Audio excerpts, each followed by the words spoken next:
गेहूं के बाद किसानों से धान भी खरीदेगी एफसीआई। वीरेंद्र कंवर। ग्रामीण विकास एवं पंचायती राज मंत्री ने बसाल व धमांदरी में किया सिंचाई ट्यूबवेल का लोकार्पण। राज्य के किसानों से गेहूं की खरीद के बाद धान की खरीद भी एफसीआई के माध्यम से की जाएगी। यह बात ग्रामीण विकास, पंचायती राज, कृषि, मत्स्य तथा पशुपालन मंत्री वीरेंद्र कंवर ने मंगलवार को बसाल में एक जनसभा को संबोधित करते हुए कही। उन्होंने इससे पहले बसाल में 28.40 लाख रुपए तथा धमांदरी में 44 लाख रुपए की लागत से बनकर तैयार हुए सिंचाई ट्यूबवेल का लोकार्पण किया तथा कहा कि इससे 15-15 हेक्टेयर किसानों की भूमि सिंचित होगी। वीरेंद्र कंवर ने कहा कि किसानों की सुविधा के लिए प्रदेश सरकार अनेकों प्रयास कर रही है।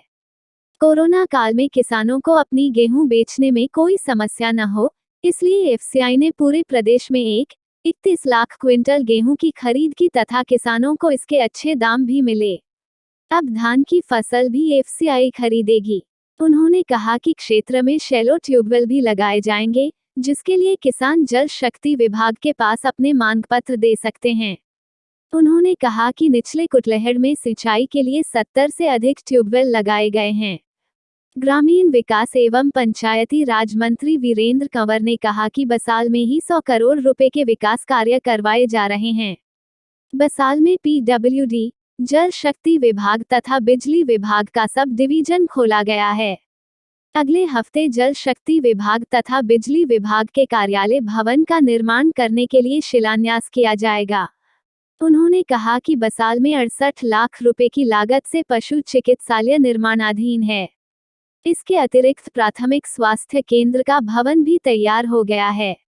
वीरेंद्र कंवर ने कहा कि मोदी सरकार देश में प्रत्येक पात्र व्यक्ति को निःशुल्क कोविड का टीका लगा रही है, जिस पर 500 करोड़ रुपए खर्च किए जा रहे हैं।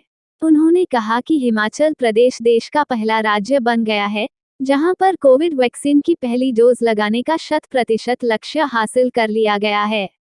उन्होंने कहा कि प्रदेश सरकार ने नवंबर माह तक 18 वर्ष से अधिक आयु के पात्र व्यक्तियों को 100% दूसरी खुराक देने का लक्ष्य रखा है। उन्होंने कहा कि प्रदेश सरकार का लगभग 2 साल का समय कोरोना संकट में बीता। इस दौरान सरकार का राजस्व घटा, लेकिन फिर भी विकास की रफ्तार को कम नहीं होने दिया गया। इसके बाद धमांदरी में ग्रामीण विकास एवं पंचायती राज मंत्री ने कहा कि कुटलहड़ विधानसभा क्षेत्र में डैम बनाकर सिंचाई व्यवस्था भी की जा रही है। आज लगभग 10,000 कनाल भूमि डैम से इकट्ठा किए गए बरसाती पानी से सिंचित हो रही है। आने वाले समय में कुछ और डैम बनाए जाएंगे। वीरेंद्र कंवर ने कहा कि 90 लाख रुपए की लागत से धमांदरी में खेल मैदान बनेगा तथा इसी क्षेत्र में वह कृषि विभाग का एक बड़ा कार्यालय खोलने को प्रयासरत हैं। यह मामला कैबिनेट की बैठक में लाया जाएगा। उन्होंने 20 लाख रुपए धमांदरी में सामुदायिक भवन के निर्माण के लिए देने की घोषणा की। इससे पहले बसाल में ग्रामीण विकास एवं पंचायती राज मंत्री वीरेंद्र कंवर ने 10 लाभार्थियों को इंडक्शन चूल्हे भी दिए। समूर और लमलैनी, सनाल, फरवाई, जहाँ जो क्षेत्र जंगल क्षेत्र होते थे, आज वहाँ पर सिंचाई की व्यवस्था जो है वो होने जा रही है। आज 10,000 कनाल जमीन अब सवारी टोली वाले क्षेत्र के अंदर इन डैमों से जो है वो होगी।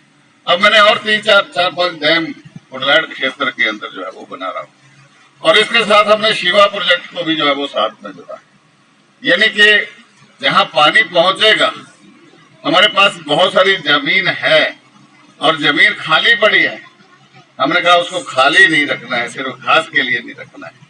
सरकार की योजना है कि ऐसी वीरान जमीन को जहाँ किसान खेती नहीं करना चाहता है तो वहां पर बगीचा लगा करके सरकार ने, यहाँ तक कि यहाँ पर हमने भूमि का जो है वो उसकी सॉइल टेस्टिंग की है, जिसमें कहा है कि माल्टा, नींबू, अपना मौसमी और अमरूद, ये बहुत अच्छी किस्में जो है वो तैयार हो सकती है। इजराइल से रूट स्टॉक लगा करके ला करके उसकी अच्छी वैरायटी जो है वो किसानों को जो है वो दी जाएगी। वो सरकार बगीचा लगाएगी, खड्डे भी खोद देगी, गोबर भी उसमें डालेगी, प्लांट्स भी लगा के देगी, सोलर फेंसिंग भी जो है वो साथ में उसकी करेगी, ड्रिप इरिगेशन भी जो है वो सरकार उसमें व्यवस्था करेगी।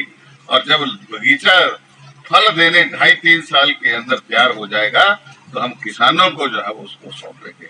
और ये अनुमान है कि जिसका 2.5 से 3 बीघे का बगीचा होगा तो उसको 2-2.5 लाख रुपए की इनकम प्रति वर्ष जो है वो किसान को होगी।